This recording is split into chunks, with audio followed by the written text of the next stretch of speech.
मराठीत बोलण्यास नकार दिल्यामुळे मनसेकडून मीरा रोड मधील फेरीवाल्याला चोप, मराठीच्या मुद्द्यावरून दुकानदाराला मारहाण झाल्यामुळे व्यापारी संघटनेकडून बंदची हाक।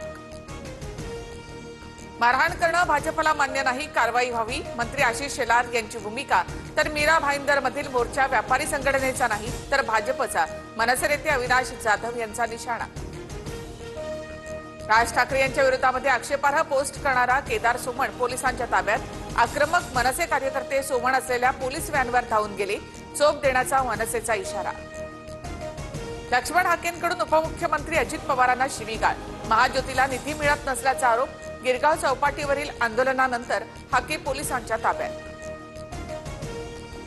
लक्ष्मण हाकेंची अवस्था भटक्या कुत्र्यासारखी करू, त्यांना महाराष्ट्रात फिरू देणार नाही, अजित पवार यांना शिवीगाळ केल्यानंतर राष्ट्रवादी काँग्रेसचा इशारा। लैंगिक अत्याचाराच्या घटनेनं पुणे हादरलं, कुरिअर बॉय सांगत आरोपीचा कोंढव्यातील उच्चभ्रू सोसायटीमध्ये प्रवेश, तोंडावर स्प्रे मारून तरुणीवर अत्याचार, घटनेनंतर नराधमानं पीडितेच्या मोबाईलमध्ये सेल्फीही काढला।